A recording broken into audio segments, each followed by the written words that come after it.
Okay, this is number 22 in your book, and I believe I picked 21 for your homework. So again, the same directions. We want to find a general solution of the system using the eigenvalue method. So we can definitely rewrite this in the matrix form. So the matrix form is the following. So we have x, and this is bold, prime, equals our coefficient matrix, and our coefficient matrix is just 3, 5, 5, 2, negative 4, 5, 2, 2, actually 2, negative 2, and 3. Okay, so there's our coefficient matrix, of course, times our column vector, x bold. Okay, so we can definitely let's start using the characteristic equation so we can find our eigenvalues and respective eigenvectors. So our characteristic equation that we have been using quite a bit of this coefficient matrix, of course, is the following. So we know it's the determinant of, okay, so I'm going to go ahead and I'm going to skip a few steps because we've done this a few times, right? This is just my, this whole thing is going to be my A minus lambda I, and notice when we multiply, right, our lambda times identity matrix, we basically just have another matrix with our lambdas on the diagonal, and then you, of course, subtract the entries. So 3 minus lambda, so negative 5, 5, 2, negative 4 minus lambda, 5, 2, negative 2, and then 3 minus lambda, right? So notice, I mean, we're just really subtracting lambda to the diagonal of these numerical values. Okay, so that's definitely going to be equal to 0. And let's just make this a little bit smaller. And I mean, again, this is the determinant of a 3 by 3. So the determinant, I'm just going to go ahead and reference here. So I want you to see video 5.3, number 28, part 2, just to review how to find the determinant of a 3 by 3 matrix. Again, just to make this video short, because we've done this before. But remember, the main idea is you're going to copy these two rows, right? And then I maybe drew some diagonals on, of course, the other way around, and you find some products and work bottom to top and so forth. But after you find the determinant, right, so dot, dot, dot, it's and you multiply all these factors out, you're going to get negative lambda cubed plus 2 lambda squared plus 5 lambda minus 6 equals 0. So again, there's a lot of steps here missing, but we've done the determinant before. Just make sure you're organized, because you can easily, of course, just make an error, missing a minus sign, or writing a 5 that looks like an 8. I've seen it before, so just be careful when you're computing that. Okay, so this is a nice, right, polynomial function, right, of course, in terms of lambda, and there's no, well, we can definitely, let's do one thing. We can definitely factor out a negative 1. Now, when we factor a negative 1, all we're really doing is dividing by negative 1. That's what it means. So if I technically divide by a negative 1 or multiply by negative 1, it's really the same thing. My signs change. So I get lambda cubed minus 2 lambda squared minus 5 lambda plus 6 equals 0, right? So this looks nicer just because our leading coefficient is positive as opposed to negative. Okay, so now, I mean, there's no other greatest common factor because we took out that negative 1. We can definitely use the rational roots theorem, right? We worked with this in chapter 5 to find, right, possible roots, right? Or in this case, there really are eigenvalues. So let's go ahead and do that. And remember, right, we have this constant over the leading coefficient. So the possible roots are going to be the factors of 6. So the factors of 6 are definitely 1, right? Plus or minus 1, plus or minus 2, plus or minus 3, and plus or minus 6, right? Each of these numbers are divisible by 6, right? You obviously get a remainder 0. So possible roots. So there's obviously 12 possible roots. Now we know, again, this is really important, this possible, because we know there isn't 12 roots, because I mean our highest degree is 3, so there's got to be 3 roots, but these are your again, possibilities. So again, let's use synthetic division. I'm just gonna try positive 1 because it's nice and easy. So let's just try positive 1.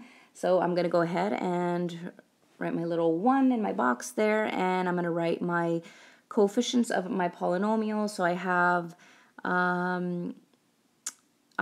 1, and let's just be careful here. I don't want that to look like a negative here, but right, I'm these guys, right? It's 1, -2, -5, and 6, right? This is very similar to a homework, or excuse me, a homework, but also a test problem.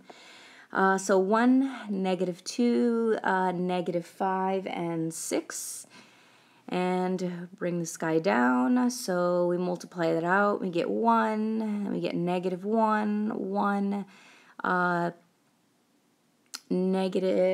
actually, wait, hold on, I think I made a small mistake, -1, 1, this is -1 when I multiply it out, -6 times 1 is -6, and then when we add these up, right, we get a 0, which we're happy campers because we know that we found a root. So, I mean, you can go ahead and find other roots by doing synthetic division. It's not wrong, but it's not the most efficient way. I mean, we have a cubic polynomial and we found a root, so we can definitely break it down to a quadratic factor.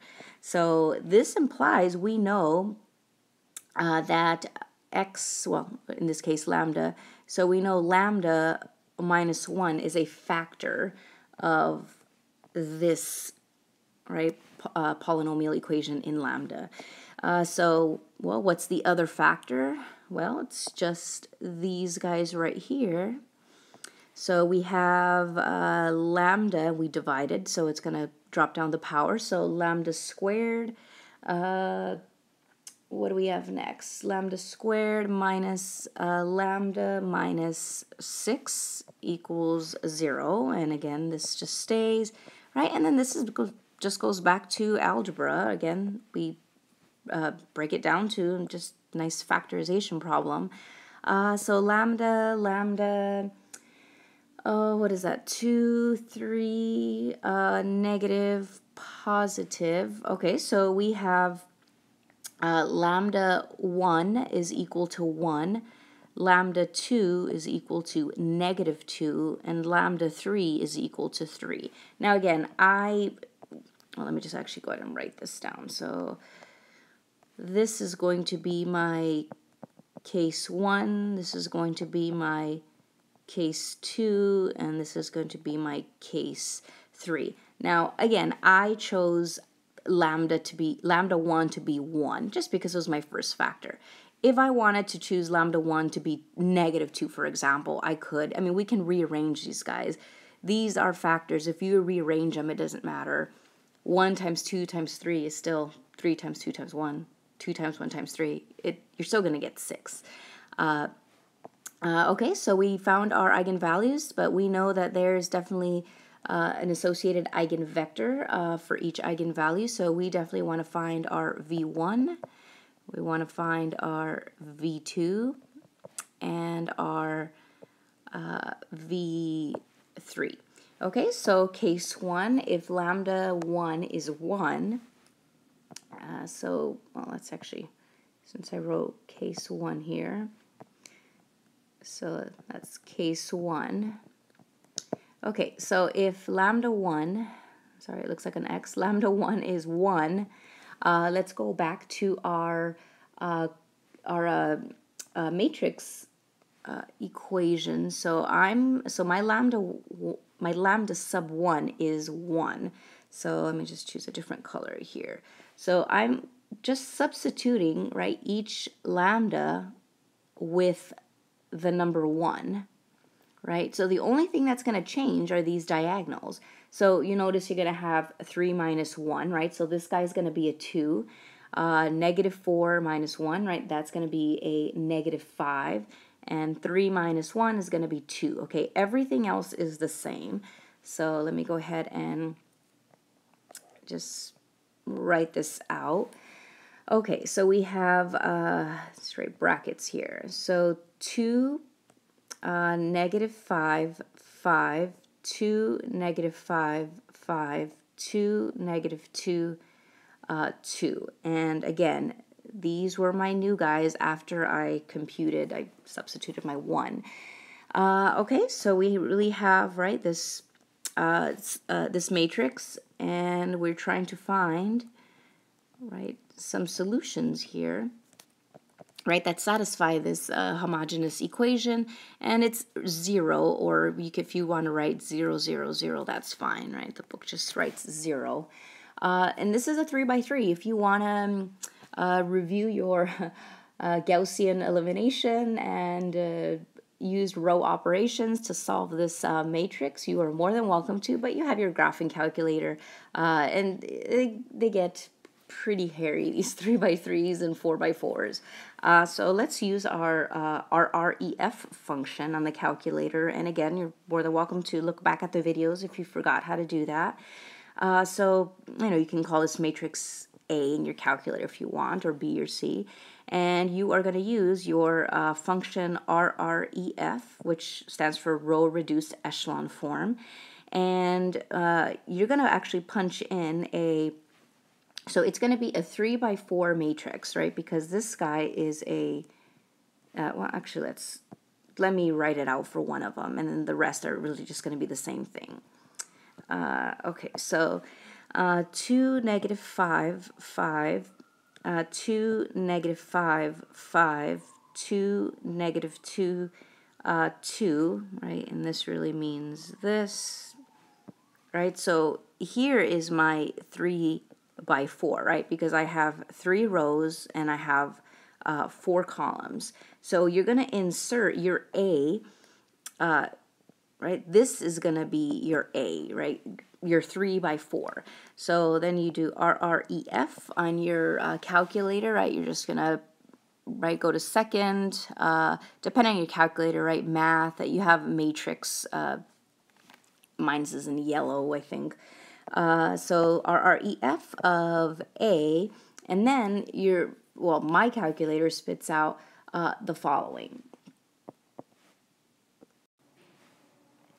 I get, okay, so let's just write this out. So 1, 0, 0, 1, 0, 0, 0, 1, 0, and of course there's a vertical bar here, not on your calculator, but it's there, right? Because we're really working, right, with our 3 by 3 matrix, but we have a homogeneous matrix equation, so it has to be equal to 0.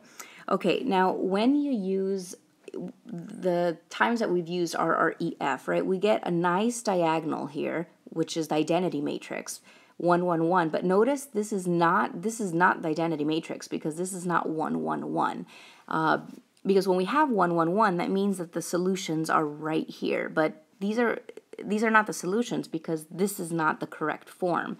But there's nothing wrong here. Your calculator didn't do anything wrong. What this means is, so let's go ahead and translate it back to systems with variables. So I'm just going to call this A, B, C. If you want to call it A sub 1, B sub, or A sub 1, A sub 2, A sub 3, that's fine. I'll just use A, B, C. So if we translate it back, we get A plus B equals 0, right? Because there's no C here. Right, this is A, B, there's none, and then we get C, so we get C equals 0. And then we have a bunch of zeros all on the bottom, 0 equals 0. So that means we have a dependent solution, which is okay. Oh, and okay, I'm going to stop here because I only have 15 minutes and I'm at 14. I'm going to hit 50 soon. From here, it's actually, it's not too bad. So I will stop here and see you in the next video.